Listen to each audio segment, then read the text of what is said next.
প্ৰেম এবাৰেই হয় বুলি কয় সেই কথাটো সঁচা জানো এই মই সৰুৰ পৰা ঢেৰ প্ৰেম কৰিলোঁ আপোনাৰ কিমান আছিল প্ৰেম মই নাৰ্চাৰীৰ পৰা প্ৰেম কৰিছোঁ জীৱনটো এটা ছেক্ৰিফাইচৰ বস্তু আচলতে জীৱনত বহুত বস্তু ছেক্ৰিফাইচ কৰিবলগীয়া হয় মানে গৰিমা বৰ বাবে স্পেচিয়েল ৰেচিপি কিবা ৰান্ধিছেনে খুৱাইছেনে তেওঁ ইভেন মই আমলখি আৰু গুড় দি পেলাই গাহৰি বনাইছোঁ সেইটো এটা বেলেগ ধৰণৰ টেষ্ট হৈছিলে চ' কিন্তু খাই চবে ভাল পায় এফৰ্টটো দুইফালৰ পৰা যিটো সমান নহয় আচলতে সেইটো থাকে কিছুমানৰ দুইফালৰ সমানো থাকে সেইটো নহয় তেনেকুৱা মানুহ দেখিছোঁ মই বেছি খাই দিলে দিগদাৰ হয় জিভা লাগিলেও কিন্তু অকণমান খাই ল'লে তেতিয়া ফিলিংছবিলাক বেছিকৈ ওলায় মোৰ মতে আৰু মই তেনেকৈ ভাল পাওঁ আৰু বাকী মই চিগাৰেট টিকেট নাখাওঁ একো নাখাওঁ ভাং নাখাওঁ চিগাৰেট নাখাওঁ মনটো অকণমান খাওঁ আৰু নমস্কাৰ সকলোৰে মৰম অসমবাসীৰ মৰম আপোনাৰ ওচৰত আহি উপস্থিত হৈছোহি কি ক'ব ভেলেণ্টাইন ডে আজিকালি এটা ডাঙৰ উৎসৱ হৈ পৰিলে কিন্তু আমি কলেজত থকা সময়ত ইমান হেৰি নাছিলে আৰু ঠিকে আছে ল'ৰা ছোৱালীবোৰে ফূৰ্তি কৰে পাৰ্টি চাৰ্টি কৰে ঘূৰে মেলে আৰু প্ৰেমিক প্ৰেমিকাসকলৰ দিন বুলি কোৱা হয় চ' এটা ভাল দিন সকলোৱে সুন্দৰকৈ এনজয় কৰক সেইটোৱে বিচাৰোঁ আৰু ভেলেণ্টাইন্স ডে যিহেতু বহুতেই কয় যে আজিকালি ভেলেণ্টাইন্স ডে কিয় উদযাপন কৰে কিন্তু আচলতে ব্যস্ততাৰ মাজত এদিন যদি প্ৰেয়সীৰ বাবে বা প্ৰেমিকাৰ বাবে উলিওৱা হয় সেই দিনটোত যদি অলপ সময় তেওঁক দিয়া হয় এইটো কেনেদৰে বেয়া হ'ব পাৰে বহুতে আচলতে এই যি ভেলেণ্টাইন্স ডে উদযাপন সেই তাৰ বিৰোধিতা কৰা পৰিলক্ষিত হয় কিবা ক'বনে বিৰোধিতাৰ কথা নাহে আৰু এইবাৰ তাতে সৰস্বতী পূজা পৰিছে গতিকে দুটা উৎসৱ একেলগে চ' এটা উখল মাখল পৰিৱেশ চাৰিওফালে আৰু মই বেছি ওলাই মেলি নাযাওঁ এইবিলাকত কিন্তু সাধাৰণতে ষ্টুডিঅ'তে থকা হয় বেছিকৈ তথাপি ভাল লাগে নামটো শুনিয়ে ভাল লাগে ভেলেণ্টাইন এইটো ফ্ৰান্সৰ এগৰাকী ৰাণীৰ নামত আছে গোটেই দিনটো জুবিন দা আমি অকণমান অতীতলৈ উভতি যাব বিচাৰিম আপোনাৰ গান আপুনি যেতিয়া আৰম্ভণি কৰিছিল সেই সময়ত প্ৰেমৰ বাবে গান ৰচিছিল নে কিবা গীত প্ৰেমৰ গানটো ঢেৰ লিখিছোঁ মই এতিয়াও লিখি আছোঁ সেই সময়ৰ প্ৰথম গীতটো প্ৰেমিকাৰ বাবে আপুনি ডেডিকেট কৰিছিল নেকি তেনেকুৱা নহয় মোৰ এগৰাকী গাৰ্লফ্ৰেণ্ড আছিলে জে পি কলেজত তেতিয়া কেইটামান গান কৰিছিলোঁ মই মানে তাইৰ লগত প্ৰেম চলি থাকোঁতে তাৰে দুটামান মোৰ এতিয়া মনত নাই মই বহুত দিন হ'লতো সেইকেইটা গান মই আচলতে মই ৰেকৰ্ডিঙো নকৰিলোঁ আৰু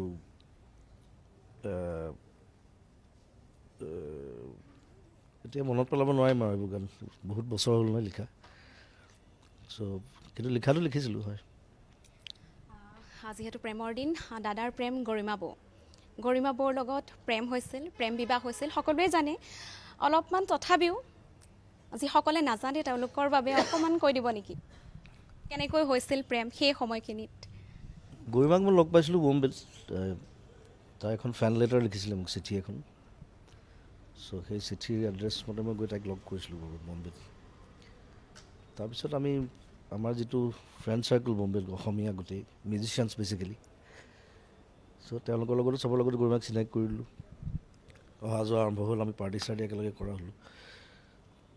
মাঘ বিহু একেলগে উদযাপন কৰোঁ সেইধৰণে আগবাঢ়িলে তাৰপিছত ঘৰৰ ফালৰ পৰা কথা বাৰ্তা হ'ল প্ৰথমতে ঘৰত গম পোৱা নাছিলে তাৰপিছত আমি যোৰহাটত আমি ডিচিশ্যন ল'লোঁ যে বিয়া পাতিম বুলি কাৰণ সেই সময়তে জংকী ঢুকাইছিলে আমি জংকী ঢুকাৰ একমাহ পিছত আমি বিয়া পাতিছোঁ আৰু আচলতে বিয়াখন গোটেই জংকীয়েই দায়িত্ব লৈছিলে চব কামৰ কাপোৰ কানিৰ পৰা আৰম্ভ কৰি চব চ' সেইকাৰণে মই বিয়াখন নিপিছুৱালোঁ বোলো তাই ঢুকালে যদিও বিয়াখন মই পাতিম চ' সেইধৰণে বিয়া হ'ল আমাৰ আৰু এতিয়া 22 বছৰ আমি একেলগে আছোঁ আৰু আপুনি যিহেতু ৰান্ধি ভাল পায় দৰ্শকসকলেও জানে আপুনি বহুত ৰন্ধাৰ ভিডিঅ' দি থাকে ছ'চিয়েল মিডিয়াত গৰিমা বৌৰ বাবে স্পেচিয়েল ৰেচিপি কিবা ৰান্ধিছেনে খুৱাইছেনে তেওঁক এই ঘৰত মই অকণমান এক্সপেৰিমেণ্টেল খানা বনাওঁ সেইকাৰণে মই যেতিয়া পাকঘৰত সোমাওঁ মানে মই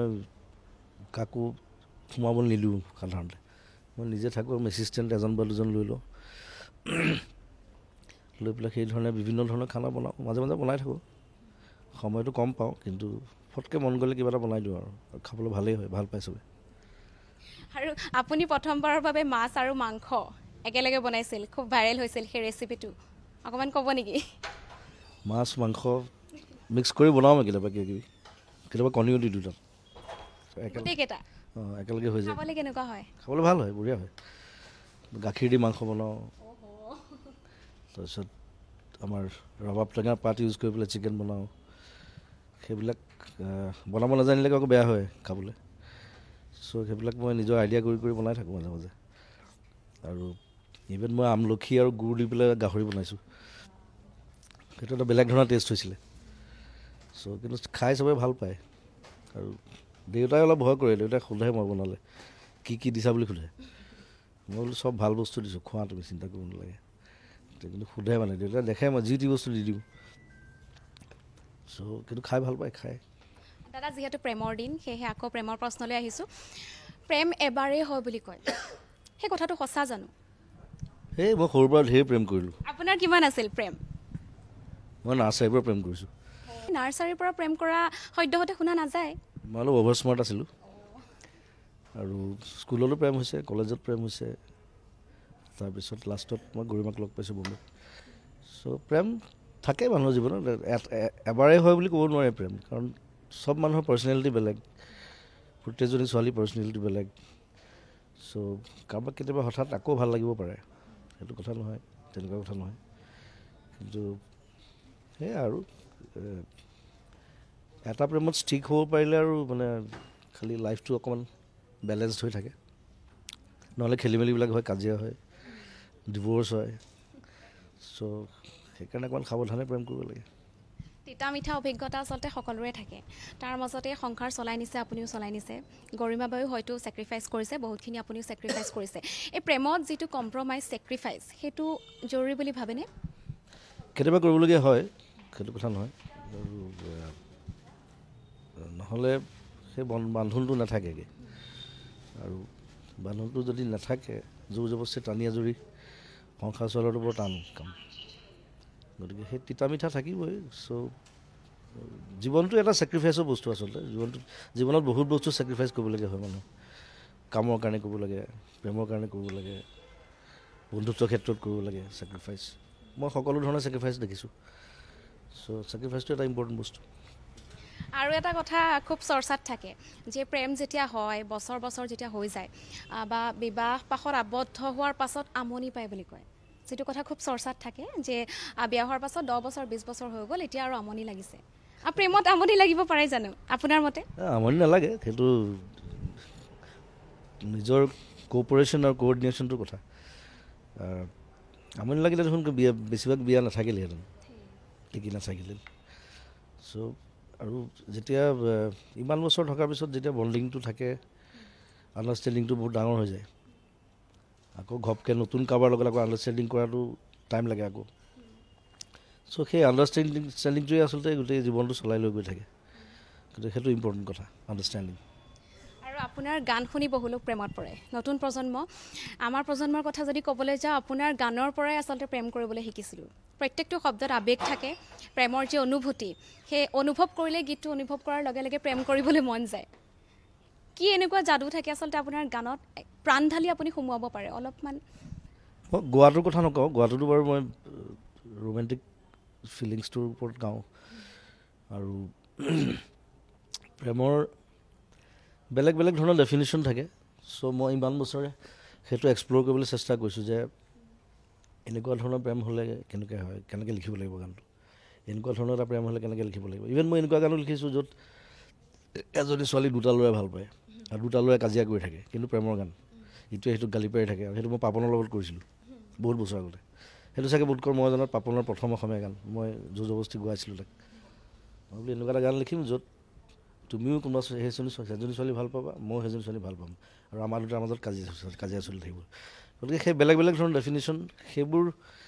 এক্সপ্ল'ৰ কৰিবলৈ চেষ্টা কৰিছোঁ বিভিন্ন গানত আৰু সেইকাৰণে চাগে মানুহে ভাল পায় মানুহে বেলেগ পায় আৰু বিশেষকৈ নতুন প্ৰজন্মই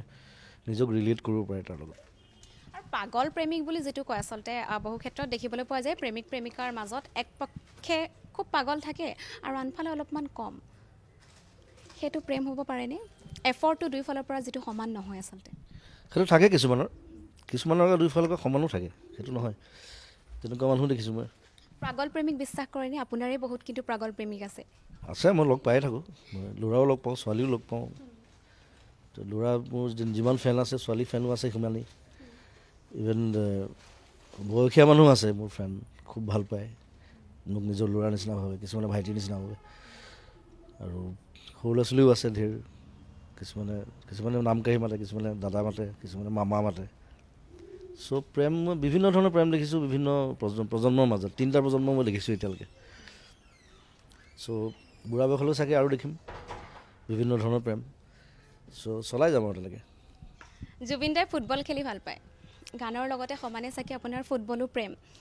ফুটবলৰ ক্ষেত্ৰখনত কেনেকৈ আগবাঢ়ি যাম বুলি ভাবিছে, বা ফুটবলক কেনেকৈ সময় দিয়ে জুবিন দাই?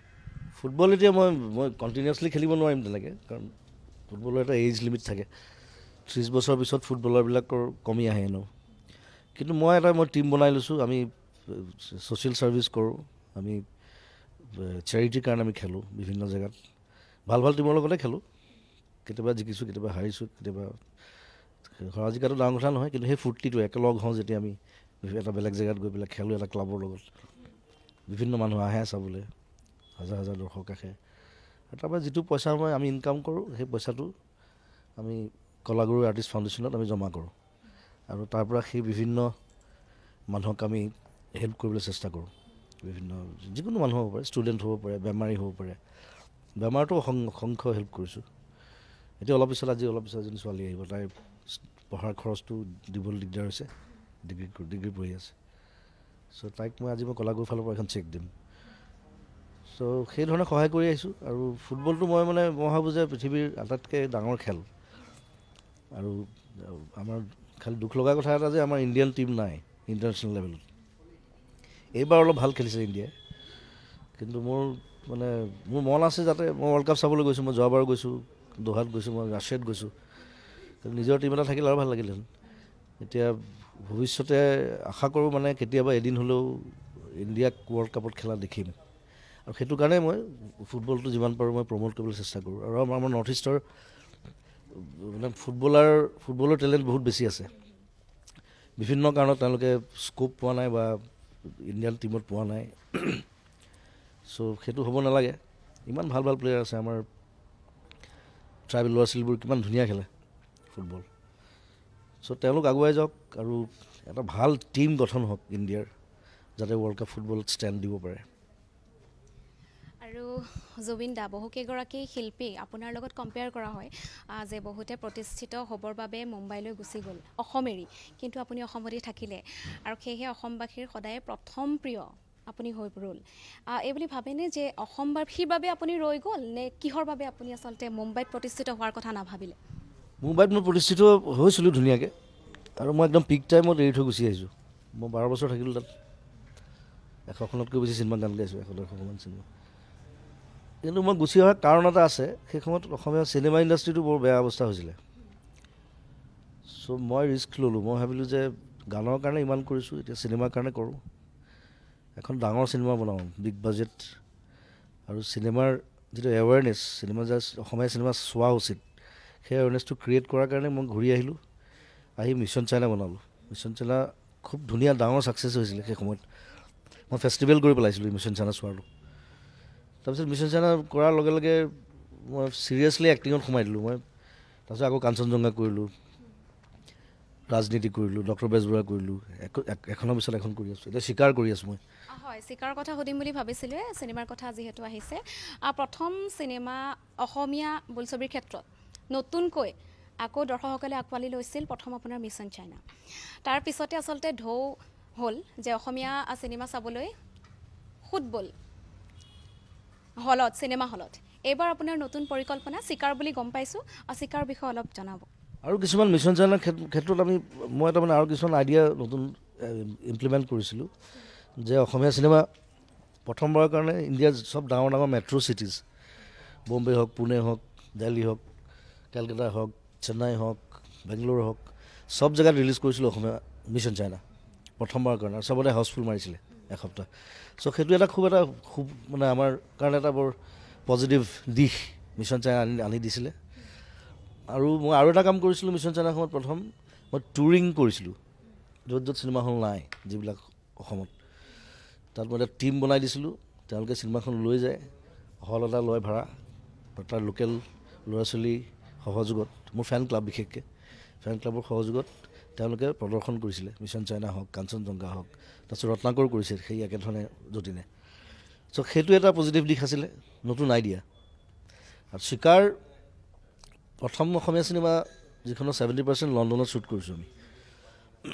এইখনত মই প্ৰডিউচাৰহে মই মিউজিক প্ৰডিউচাৰ হিচাপে আছোঁ ইয়াত আৰু এক্টৰ আৰু মই এটা কথা মন কৰিবলগীয়া যে মই প্ৰত্যেকখন চিনেমাত মই বেলেগ বেলেগ কেৰেক্টাৰ কৰি আছোঁ যদি মন যায় পৰা চাই তুমি মোৰ মাথমত মই এজন ষ্টুডেণ্ট আছিলোঁ ৰোমেণ্টিক ষ্টুডেণ্ট এজন মন যায় এটা বেলেগ কেৰেক্টাৰ দীনবন্ধুত একেবাৰে বেলেগ কেৰেক্টাৰ এটা কৰিছোঁ মিছন চিকাৰত আপোনাক কেনেধৰণে দেখিবলৈ পোৱা যায় মিছন চাইনাত বেলেগ কাঞ্চনজংঘাত বেলেগ চিকাৰত মই ডক্টৰ বেজবৰুৱা অভিয়াছলি চবেই খুব ভাল পালে বেলেগ ধৰণৰ কেৰেক্টাৰ এটা কৰিছোঁ চিকাৰত মই আচলতে এজন আদিবাসী ল'ৰা মই আদিবাসী ল'ৰা সেইকাৰণে মোৰ মেকআপ বেলেগ মোক ক'লা কৰিছে